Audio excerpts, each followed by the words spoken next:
નમસ્કાર, T time news સાથે હું છું ભૂમિત જાની અને તમે જોઈ રહ્યા છો મંતવ્ય ન્યૂઝ. સમાચારની શરૂઆત કરીશું વરસાદના સમાચારથી કે જ્યાં રાજ્યના 118 તાલુકાની અંદર ગત કાલે સવારે 6 વાગ્યાથી રાત્રે 10 વાગ્યા સુધીમાં 118 તાલુકામાં વરસાદ પડ્યો છે. 2 તાલુકામાં 2 થી 3 ઇંચ સુધીનો વરસાદ નોંધાયો છે. તો 8 તાલુકા એવા છે કે જેમાં 1 થી 2 ઇંચ સુધીનો વરસાદ નોંધાયો છે. આ ઉપરાંત 108 તાલુકામાં 1 ઇંચ સુધીનો વરસાદ પડ્યો છે. તો રાજ્યમાં હાલ વરસાદે વિરામ લીધું છે. ઉલ્લેખનીય છે કે ગત રાત્રે 10 વાગ્યા સુધીના આંકડાઓ છે કે જેની અંદર સવારે 6 થી રાત્રિના 10 વાગ્યા સુધી રાજ્યના 118 તાલુકામાં વરસાદ વરસ્યો છે. 2 તાલુકામાં 2 થી 3 ઇંચ સુધીનો વરસાદ છે, તો બીજી તરફ 8 તાલુકામાં 1 થી 2 ઇંચ સુધીનો વરસાદ વરસ્યો છે. તો 108 તાલુકા એવા છે કે જ્યાં 1 ઇંચ સુધીનો વરસાદ ખાબક્યો છે. રાજ્યમાં હાલ વરસાદે વિરામ લીધું છે. ઉલ્લેખનીય છે કે હવામાન વિભાગે આગામી 3 દિવસ માટે વરસાદની આગાહી વ્યક્ત કરી છે, જ્યારે એ આગાહી પૂર્વે જ વરસાદ વરસી રહ્યો છે અને તે પ્રમાણે હાલ ચોમાસું વિધિવત રીતે જાણે કે ગુજરાતમાં બેઠું હોય તે પ્રકારે આ વરસાદના આંકડાઓ હાલ સામે આવી રહ્યા છે. મહીસાગરના લુણાવાડામાં 2 ઇંચ જેટલો વરસાદ નોંધાયો છે.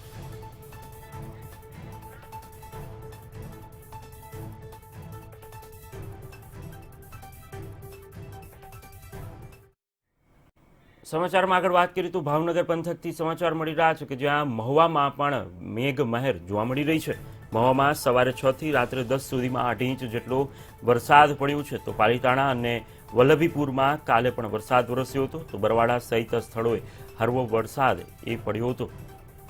તો ગુજરાતના અલગ અલગ જિલ્લાઓની અંદર વરસાદ વરસી રહ્યો છે, ક્યાંક ધીમી ધારે તો ક્યાંક મુશળધાર વરસાદ વરસી રહ્યો છે. તેવામાં ભાવનગર પંથકમાં પણ જાણે કે મેઘરાજા આ પંથક પર મહેરબાન થયા હોય તે પ્રકારે મહુવામાં સવારે 6 થી રાત્રિના 10 વાગ્યા સુધીમાં 2.5 ઇંચ જેટલો વરસાદ ખાબક્યું છે. તો પાલીતાણા અને વલ્લભીપુરમાં પણ વરસાદ વરસ્યો હતો. આ સાથે જ બરવાડા સહિતના સ્થળોએ પણ વરસાદ વરસ્યો હતો.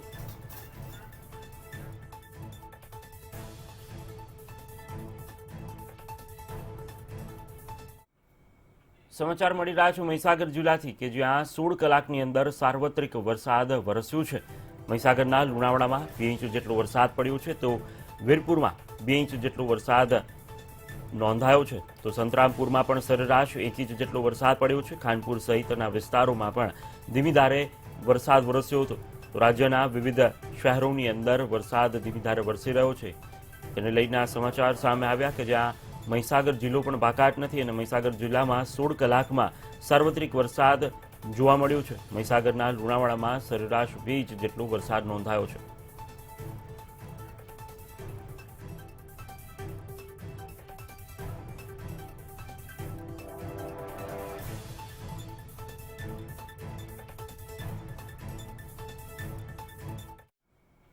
સમાચારમાં આગળ વાત કરીએ તો વરસાદને લઈને બનાસકાંઠાથી સમાચાર પ્રાપ્ત થઈ રહ્યા છે કે જ્યાં પણ વરસાદ એ સતત જોવા મળી રહ્યું છે. બનાસકાંઠા જિલ્લામાં સારો વરસાદ પડ્યો છે. ડીસામાં સવારે 6 થી રાત્રિના 10 સુધી 2 ઇંચ જેટલો વરસાદ નોંધાયો છે. તો દિયોદરમાં પણ કાલે વરસાદી માહોલ એ જોવા મળ્યો હતો. ભારે બફારા બાદ વરસાદથી સમગ્ર વાતાવરણની અંદર ઠંડક પ્રસરી છે અને શહેરીજનોને પણ ગરમીથી થોડી રાહત મળી છે. તો બનાસકાંઠા જિલ્લાથી આ સમાચાર સામે આવ્યા કે જ્યાં ગત દિવસે પણ વરસાદ અવિરત રીતે પડ્યો હતો, જ્યારે ડીસામાં સવારે 6 થી રાત્રે 10 વાગ્યા સુધીમાં કુલ 2 ઇંચ જેટલો વરસાદ નોંધાયો છે.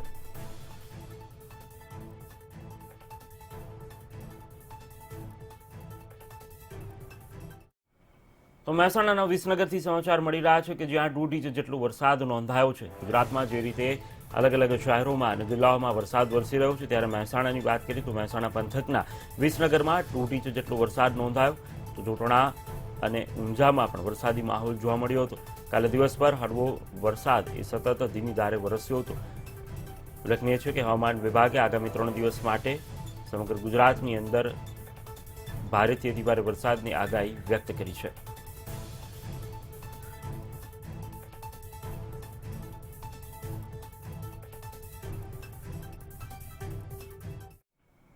પાટણ જિલ્લાથી વરસાદને લઈને સમાચાર પ્રાપ્ત થઈ રહ્યા છે કે જ્યાં અવિરત મેઘ મહેર એ જોવા મળી રહી છે. પાટણ જિલ્લાની અંદર મેઘાની સવારી એ સત્તા જોવા મળી રહી છે, જ્યાં ચાણસમામાં 16 કલાકમાં સરેરાશ 1.5 ઇંચ જેટલો વરસાદ પડ્યો છે. તો સરસ્વતીમાં સરેરાશ 1.5 ઇંચ જેટલો વરસાદ પડ્યો છે.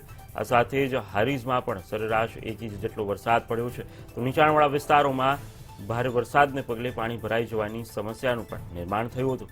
તો પાટણથી આ દ્રશ્યો પણ સામે આવ્યા કે જ્યાં સતત મેઘમહેર એ યથાવત જોવા મળી રહી છે અને ચાણસમામાં 16 કલાકમાં સરેરાશ 2 ઇંચ જેટલો વરસાદ નોંધાયો છે, જ્યારે ખૂબ જ ઓછા પ્રમાણમાં વરસાદથી પણ અનેક જગ્યાએ પાણી ભરાઈ જવાની સમસ્યાનું નિર્માણ થયું હતું। 4 અલગ અલગ દ્રશ્યો મંતવ્ય ન્યૂઝની ટીવી સ્ક્રીન પર આપ જોઈ રહ્યા છો કે જ્યાં સિદ્ધપુર જળબંબાકાર થયું છે તો અનેક સોસાયટીઓ બેટમાં ફેરવાઈ છે, સાથે જ મકાન ધરાશાયી થવાની ઘટના પણ સામે આવી તો મકાનોમાં પાણી પણ ઘૂસ્યા।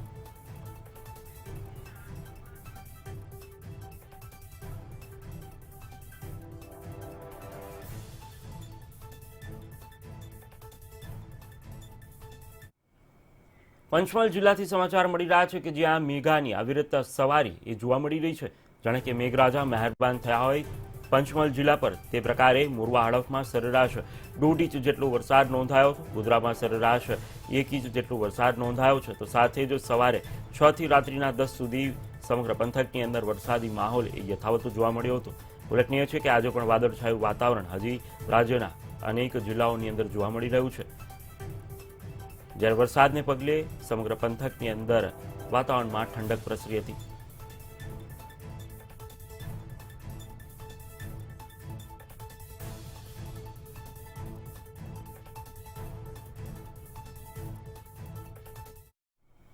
ભરૂચના અંકલેશ્વરથી સમાચાર મળી રહ્યા છે કે જ્યાં સરેરાશ 2 ઇંચ જેટલો વરસાદ ખાબક્યું છે તો જે રીતે ગુજરાતમાં હવામાન વિભાગે આગાહી વ્યક્ત કરી હતી તે પ્રકારે જ રાજ્યના અલગ અલગ જિલ્લાઓની અંદર વરસાદ વરસી રહ્યો છે, ત્યારે ભરૂચના અંકલેશ્વરમાં પણ સરેરાશ 2 ઇંચ જેટલો વરસાદ પડ્યો હતો। ભરૂચ શહેરમાં પણ દિવસભર વરસાદી માહોલ સાથે જ રાત્રે પણ વરસાદી માહોલ યથાવત જોવા મળ્યો હતો। હાંસોટ, આમોદ સહિતના ભાગોમાં પણ અવિરત રીતે મેઘમહેર જોવા મળી હતી। જે રીતે ભરૂચથી આ સમાચાર સામે આવી રહ્યા છે કે જ્યાં અંકલેશ્વરમાં સરેરાશ 2 ઇંચ જેટલો વરસાદ વરસ્યો છે।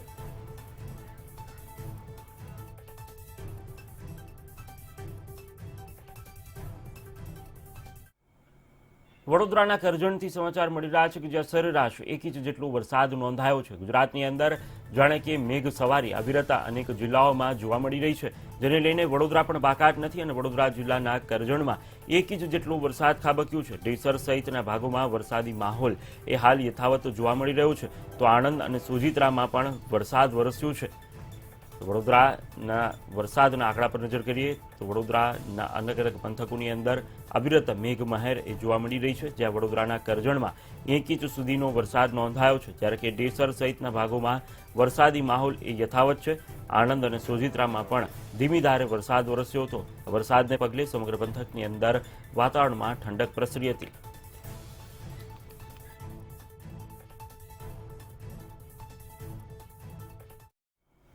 સમગ્ર રાજ્યમાં મેઘમહેર જોવા મળી રહી છે, ત્યારે બનાસકાંઠા, અંબાજી, અરવલ્લી, ગોધરા તેમજ મહુવામાં પણ વરસાદ વરસ્યો તો અસહ્ય ઉકળાટ અને ગરમી વચ્ચે વરસાદ વરસતા વાતાવરણમાં ઠંડક પ્રસરી છે, સાથે જ વાવણી લાયક વરસાદ થતાં ખેડૂતોમાં આનંદની લાગણી પ્રસરી છે।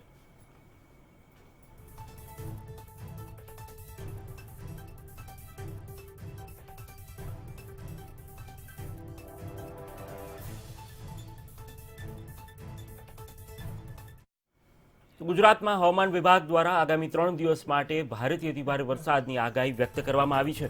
હવામાન વિભાગે ભારે વરસાદની આગાહી વ્યક્ત કરી છે। ખાસ કરીને ઉત્તર મધ્ય ગુજરાતની અંદર વરસાદ પડે તે પ્રકારની આગાહી વ્યક્ત કરાઈ છે। આ ઉપરાંત સૌરાષ્ટ્રમાં પણ ભારે વરસાદની આગાહી ગુજરાત હવામાન વિભાગે કરી છે। અમદાવાદ, ગાંધીનગરમાં પણ વરસાદની આગાહી છે તો દાહોદ, પંચમહાલ, મહીસાગર, અરવલ્લીમાં પણ આગાહી કરવામાં આવી છે।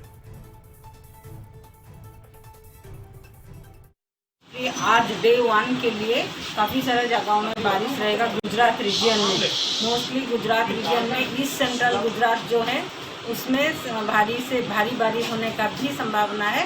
Most part north Gujarat and east central Gujarat जैसे बनासकांठा, गांधीनगर, अरावली, महिसागर, दाहोद, ये पंचमहल, ये सारे डिस्ट्रिक्ट में बारिश अच्छी खासी बारिश रहेगी। इवन अहमदाबाद में भी बारिश रहेगी, लेकिन अहमदाबाद में हेवी रेन होने का चांसेस कम है and heavy rain even Gandhinagar में भी। હવામાન નિષ્ણાંત અંબાલાલ પટેલ દ્વારા 22 જૂનથી 24 જૂન રાજ્યમાં છૂટાછવાયો વરસાદ પડવાની આગાહી વ્યક્ત કરવામાં આવી છે અને 29 જૂનથી સમગ્ર રાજ્યની અંદર ચોમાસું સક્રિય થશે। વરસાદ હજુ ગયો નથી, પરંતુ તારીખ 22મી જૂન પછી વરસાદનું પ્રમાણ થોડું ઓછું થશે પાછું તારીખ પુનઃ 24 જૂનથી વરસાદનું પ્રમાણ થોડુંક વધશે, જેમાં લગભગ 28-29 તારીખમાંથી વધતા 29 જૂનથી ચોમાસું સક્રિય થશે અને આ સક્રિય ચોમાસામાં પછી ત્યાર પછી નિરંતર ચોમાસાની શરૂઆત થશે અને જુલાઈમાં પણ સારો વરસાદ થશે, 10 જુલાઈ બાદ પણ વરસાદ થશે, પરંતુ 13 જુલાઈ બાદ જે વરસાદ થશે એ સાર્વત્રિક વરસાદ થશે. તો હવે વાત કરીએ ગુજરાતના આકાશમાં યુએફઓ.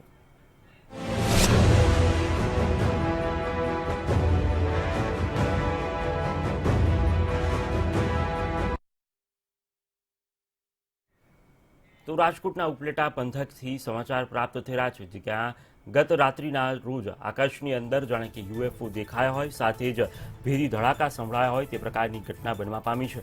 આકાશમાં 6 થી 7 લાઇટો અચાનક જોવા મળી હતી. લાઇટ જેવા દ્રશ્યો થઈ જતા હોવાનું જોવા મળ્યું હતું. તો ભેદી ધડાકા થતાં લોકો ઘરની બહાર નીકળી આવ્યા હતા. જ્યારે આકાશમાં ભેદી ધડાકાને લઈને અનેક તર્ક વિતર્ક પણ સર્જાઈ રહ્યા છે. સાથે જ ઉપલેટા શહેર અને તાલુકામાં આ નજારો જોવા મળ્યો હતો, જ્યાં તંત્ર પાસે સમગ્ર ઘટનાની કોઈ માહિતી ન હોવાનું તેમના દ્વારા કહેવામાં આવી રહ્યું છે. તો રાજકોટના ઉપલેટા પંથકની અંદર આ પ્રકારની ઘટના સર્જાતા હાલ તર્ક વિતર્ક સાથે જ લોકોમાં પણ કુતૂહલ સર્જાઈ રહ્યું છે, કારણ કે અચાનક જ આકાશમાં 6 થી 7 લાઇટ જેવા પદાર્થ જોવા મળ્યા હતા, જ્યારે કે યુએફઓ હોવાનું હાલ લોકો ચર્ચી રહ્યા છે.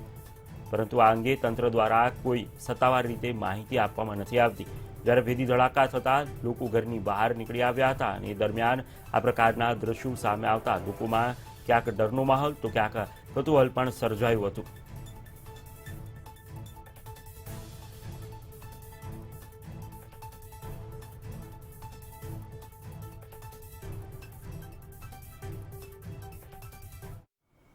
તો એ જ પ્રકારે સોરઠ પંથકની વાત કરવામાં આવે તો ત્યાં પણ આ પ્રકારના દ્રશ્યો ગત રાત્રિના સર્જાયા હતા, કે જ્યાં અચાનક જ યુએફઓ જેવા દ્રશ્યો સામે આવતા લોકોમાં અનેક કુતૂહલ સર્જાયું હતું. સોરઠ પંથકના આકાશમાં ઉલ્કા જેવી વસ્તુ જોવા મળી હતી. વંથલી માણાવદરમાં પણ આ પ્રકારના દ્રશ્યો સામે આવ્યા હતા, જો એકી સાથે 10-12 જેટલી ચમકતી ઉલ્કા જેવી વસ્તુ દેખાઈ હતી. લોકોએ મોબાઈલમાં આ દ્રશ્યો કેદ કર્યા હતા. આકાશી દ્રશ્યોથી લોકોમાં કુતૂહલ જરૂરથી સર્જાયું છે. જ્યારે વંથલી સહિત માણાવદરમાં પણ આ પ્રકારના દ્રશ્યો જોવા મળતા હાલ લોકોમાં આ ચર્ચાનો દોર શરૂ થયો છે. જોકે તંત્ર દ્વારા આ શું વસ્તુઓ છે અથવા તો શું છે તેને લઈને હજી સુધી કોઈ સ્પષ્ટતા કરવામાં નથી આવી. તો સોરઠ પંથકમાં પણ ઉપલેટા બાદ સુરત પંથકમાં પણ આ પ્રકારે દ્રશ્યો સામે આવ્યા, કે જ્યાં ઉલ્કા જેવી કોઈ વસ્તુ ગત રાત્રિના આકાશમાં અચાનક જોવા મળી હતી. વંથલી માણાવદરની અંદર આ પ્રકારના દ્રશ્યો એ સામે આવ્યા હતા, જ્યારે સ્થાનિક લોકોએ આ દ્રશ્યો પોતાના મોબાઈલના કેમેરામાં કેદ કર્યા હતા. જ્યારે આ દ્રશ્યો સોશિયલ મીડિયામાં વાયરલ થયા છે અને અનેક લોકો આ મુદ્દા પર હાલ ચર્ચા કરી રહ્યા છે અને તર્ક વિતર્ક પણ સર્જાઈ રહ્યા છે કે આ શું હશે અને આ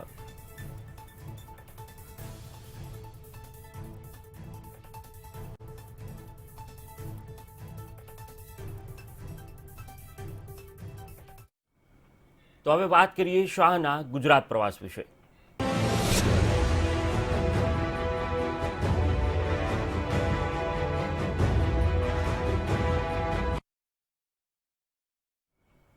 તો કેન્દ્રીય ગૃહમંત્રી અમિત શાહના ગુજરાત પ્રવાસનો આજે બીજો દિવસ છે. આજે તેઓ વૃક્ષારોપણના કાર્યક્રમની અંદર હાજરી આપવાના છે.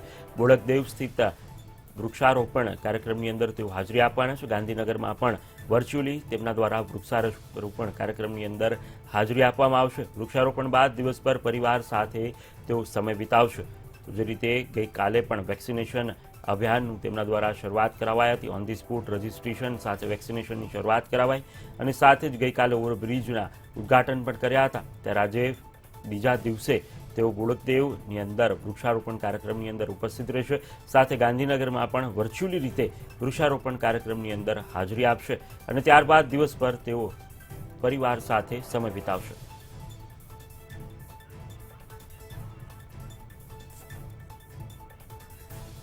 તો ફોન લાઈન પર સંવાદદાતા સોનલ જોડાય છે. જી સોનલ, જણાવશો જે રીતે કેન્દ્રીય ગૃહમંત્રી અમિત શાહ ગુજરાતના પ્રવાસે છે, આજે બીજો દિવસ છે, એ કયા કયા કાર્યક્રમમાં ઉપસ્થિત રહેવાના છે, શું છે વિગતો? જી અમિત શાહના પ્રવાસનો આજે બીજો દિવસ છે. ગઈકાલે તેમણે 3 ઓવરબ્રિજ કલોલ એપીએમસી અને સાથે સાથે તર્પણ સહિતના જે કાર્યક્રમોમાં ભાગ લીધો હતો અને હવે આજે વધુ એક વખત તેઓ બોડકદેવ ખાતે ઘાટલોડિયા વિધાનસભામાં તેઓ વૃક્ષારોપણ કરશે, જેમાં કોર્પોરેશનના તમામ જે અધિકારીઓ અને હોદ્દેદારો છે, પદાધિકારીઓ છે, તેઓ હાજર રહેશે. સાથે સાથે જ ગાંધીનગર ખાતે તેઓ વર્ચ્યુઅલી વૃક્ષારોપણ કરવાના છે. તેમજ અન્ય જે વિધાનસભાઓ છે અમદાવાદમાં નારણપુરા, વેજલપુર, સાબરમતી સહિતની જે અન્ય વિધાનસભાઓ છે ત્યાં જે તે વિધાનસભામાં સ્થાનિક જે ધારાસભ્યો છે તેઓ વર્ચ્યુઅલી હાજર રહેશે અને ત્યાં વૃક્ષારોપણ કરવામાં આવશે. આ પ્રકારનો જે સમગ્ર કાર્યક્રમ છે તે આજે યોજાશે અને ત્યારબાદ તેઓ આજના દિવસ દરમિયાન લગભગ જ્યાં સુધી છેલ્લે સમાચાર આવી રહ્યા છે તેઓ સમગ્ર દિવસ તેમના પરિવાર સાથે વિતાવવાના છે. પણ એક શક્યતા એવી પણ કહી શકાય કે કદાચ જે રાજકીય બેઠકો છે તે પણ આજના દિવસ દરમિયાન યોજાઈ શકે છે. તેઓ આજના દિવસભર અમદાવાદમાં રહેવાના છે. મોડી રાત્રિના કદાચ અથવા તો આવતીકાલે તેઓ પરત દિલ્હી જાય તેવી સંભાવના હાલના તબક્કે જોવાઈ રહી છે. જી સોનલ, સંપૂર્ણ વિગત આપવા બદલ આપનો આભાર. તો જે રીતે ગૃહમંત્રી અમિત શાહ ગુજરાત પ્રવાસે છે ત્યારે આજે તેમના પ્રવાસનો બીજો દિવસ છે અને વૃક્ષારોપણ સહિતના કાર્યક્રમોની અંદર હાજરી પણ આપવાના છે. ઉલ્લેખનીય છે કે 2022ની વિધાનસભા ચૂંટણીને લઈને બેઠક પણ યોજી શકે છે.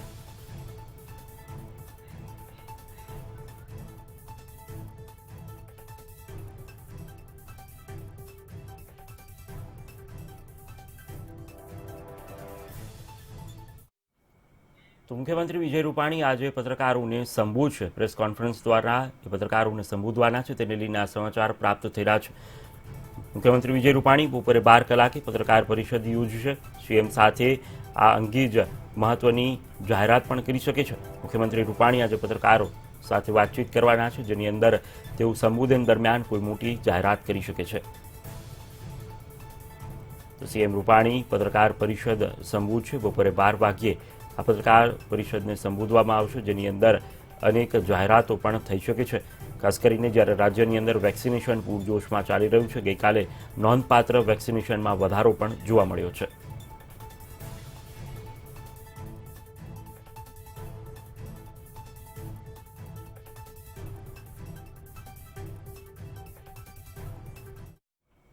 તો કોરોના કાળ વચ્ચે મોંઘવારીએ પણ માઝા મૂકી છે. તેવામાં હવે કોંગ્રેસ દ્વારા પણ મહિલા પાંખ દ્વારા વિવિધ સ્થળો પર રાજ્યવ્યાપી વિરોધ પ્રદર્શન કરવામાં આવનાર છે. તેને લઈને આ સમાચાર પ્રાપ્ત થઈ રહ્યા છે.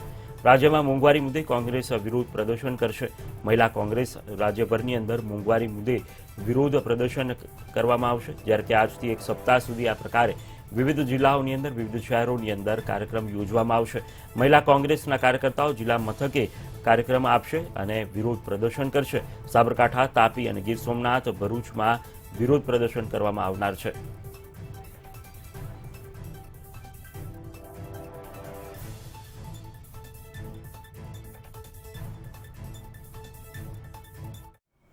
તો સુરતથી સમાચાર મળી રહ્યા છે કે જ્યાં તક્ષશિલા અગ્નિકાંડ મુદ્દે 13 આરોપીઓ સામે ચાર્જ ફ્રેમ કરવામાં આવી છે.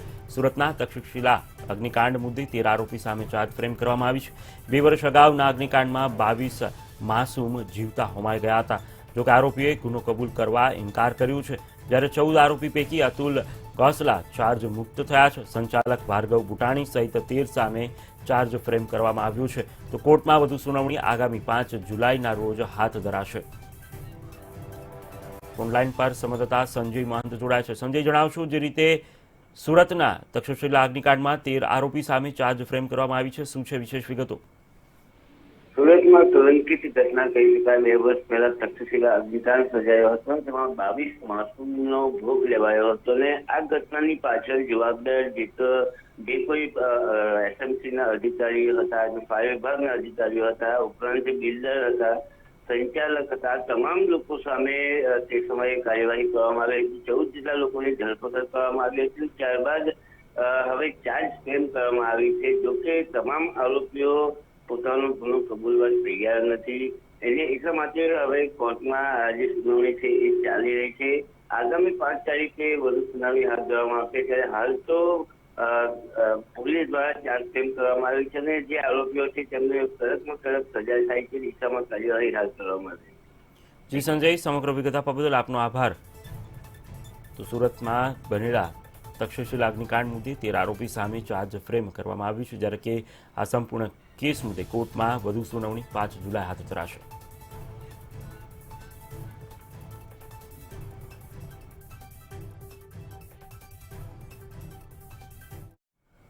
તો ગુજરાત અનેક વાતોની અંદર બીજા અને રાજ્ય કરતાં સતત આગળ વધી રહ્યું છે. તેવામાં વધુ એક સમાચાર વિકાસની દ્રષ્ટિએ સામે આવ્યા છે કે જ્યાં ગુજરાતની અંદર વિકાસની દ્રષ્ટિએ દેશમાં અગ્રેસર છે.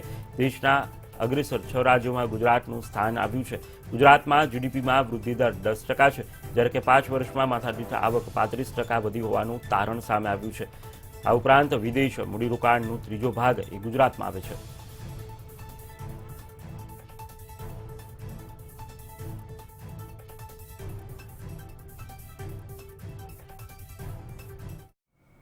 તો ઇન્ડસ્ટ્રીયલ કોરિડોરને લઈને સમાચાર પ્રાપ્ત થઈ રહ્યા છે કે જ્યાં દિલ્હી અને ગુજરાત વચ્ચે જે રીતે ઇન્ડસ્ટ્રીયલ કોરિડોરથી ગુજરાતને ફાયદો થશે, દિલ્હી અને મુંબઈ વચ્ચે આ ઇન્ડસ્ટ્રીયલ કોરિડોરથી ફાયદો થવા જઈ રહ્યો છે. વર્ષ 2006માં દુનિયાનો સૌથી મોટો પ્રોજેક્ટ લોન્ચ થયો હતો. તો 1500 કિલોમીટર લાંબા કોરિડોરના 36% હિસ્સો ગુજરાતનો છે.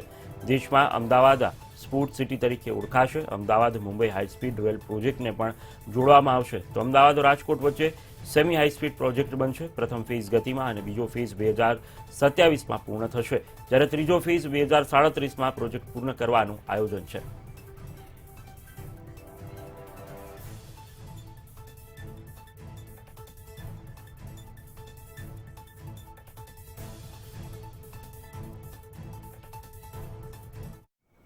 તો એક મહત્વના સમાચાર સામે આવી રહ્યા છે કે જ્યાં કોરોના કેસ દરમિયાન પણ, કોરોના કાળ દરમિયાન પણ દારૂની પરમિટની સંખ્યા ડબલ થઈ છે. 2018થી જૂન 2021 સુધી 3108 નવી પરમિટ આપવામાં આવી છે.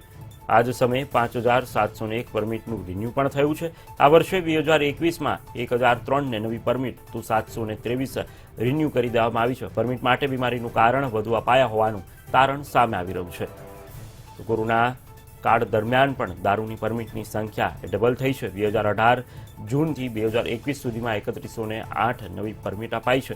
સાથે જ આ સમયે 5701 પરમિટને રિન્યુ કરી દેવામાં આવી છે. આ વર્ષે 2021માં 1003ને નવી પરમિટ તો 723 પરમિટ રિન્યુ કરવામાં આવી છે.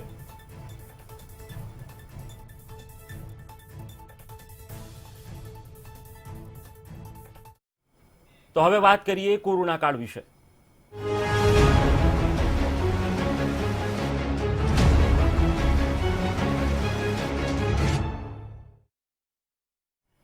તો સમગ્ર દેશની અંદર કોરોનાના વળતા પાણી હોય તે પ્રકારે આંકડાઓ સૂચવી રહ્યા છે, કારણ કે નવા કેસની સંખ્યા સતત ઘટાડા સાથે છેલ્લા 24 કલાકમાં 39,074 કોરોના પોઝિટિવ કેસ 24 કલાકમાં નોંધાયા છે.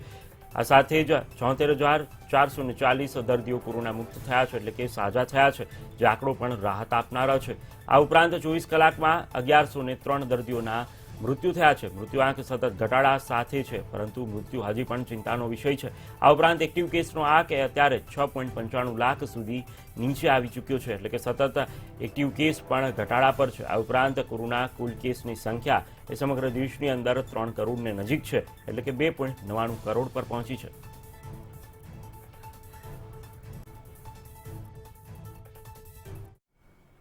તો હવે વિશ્વની સ્થિતિ કોરોનાને લઈને વાત કરવામાં આવે તો સમગ્ર વિશ્વની અંદર પણ ધીરે ધીરે કેસ એક ઘટાડા પર છે. નવા કેસની સંખ્યા 2.76 લાખ છેલ્લા 24 કલાકમાં નોંધાયા છે.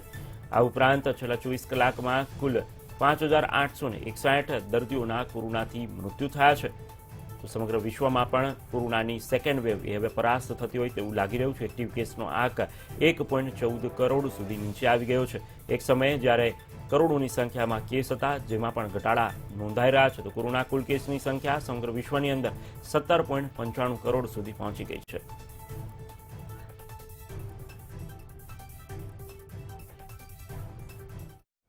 ગુજરાતની વાત કરીએ તો ગુજરાતમાં પણ ધીરે ધીરે કોરોના વેવ જાણે કે હવે પરાસ્ત થઈ ગયો હોય તે પ્રકારે આંકડાઓ જણાવી રહ્યા છે, કારણ કે છેલ્લા 24 કલાકમાં માત્ર 151 કોરોના પોઝિટિવ કેસ નોંધાયા છે. આ સાથે જ છેલ્લા 24 કલાકની અંદર 619 દર્દીઓ કોરોના મુક્ત થયા છે, એટલે કે સાજા થયા છે અને ઘરે પરત ફર્યા છે. તો અનેક જિલ્લા એવા પણ છે કે જ્યાં એક મૃત્યુ કે કેસ પણ નથી નોંધાયા. તો 24 કલાકમાં કુલ મોતની સંખ્યા વાત કરીએ તો માત્ર 2 દર્દીઓના જ સમગ્ર ગુજરાતની અંદર મોત થયા છે. આ સાથે એક્ટિવ કેસનો આંક પણ ઘટાડા સાથે 5,639 સુધી નીચે આવી ગયો છે.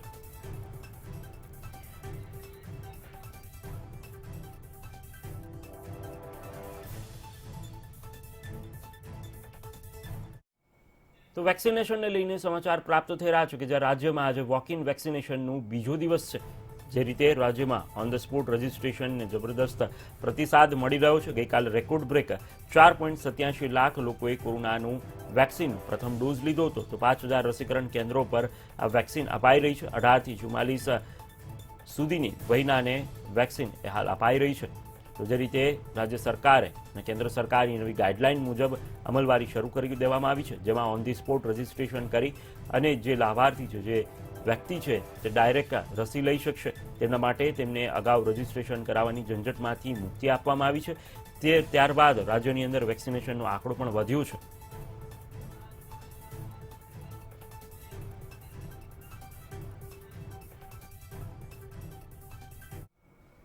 તો આ સાથે જ વેક્સિનેશનમાં ગત દિવસે એટલે કે વિશ્વ યોગ દિવસ નિમિત્તે રેકોર્ડ બ્રેક વેક્સિનેશન થયું છે. યોગ દિવસ નિમિત્તે રસીકરણનું રેકોર્ડ એ સર્જાયો છે. એક જ દિવસમાં સમગ્ર દેશની અંદર 84 લાખ લોકોએ કોરોનાની રસી લીધી છે. પીએમ મોદીએ ટ્વીટ કરીને શાબાશી આપતા એ પણ કહ્યું, well done India. Frontline corona વોરિયર્સને તેમના દ્વારા અભિનંદન પણ પાઠવવામાં આવ્યા હતા. તો 5 એપ્રિલે 43 લાખ લોકોને કોરોના વેક્સિન અપાઈ હતી. ત્યારબાદ આ સૌથી મોટો આંકડો છે અને વિશ્વ યોગ દિવસ નિમિત્તે ગઈકાલે જે પ્રકારે સમગ્ર દેશની અંદર વેક્સિનેશન પ્રત્યે જાગૃતતા આવી અને 84 લાખ ડોઝ આપવામાં આવ્યા.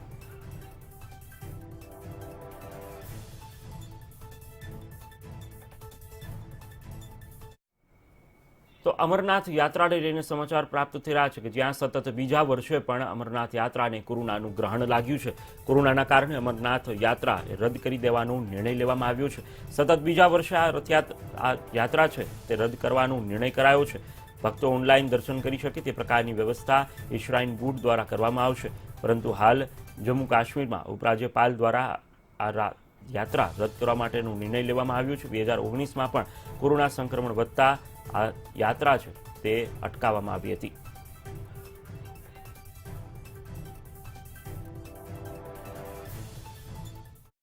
તો હાલ ટી ટાઈમ ન્યૂઝમાં અત્યારે બસ આટલું જ. વધુ સમાચાર માટે આપ જોતા રહો મંતવ્ય ન્યૂઝ અને સાથે જ લોગિન કરી શકો છો અમારી વેબસાઇટ www.mantavynews.com. નમસ્કાર.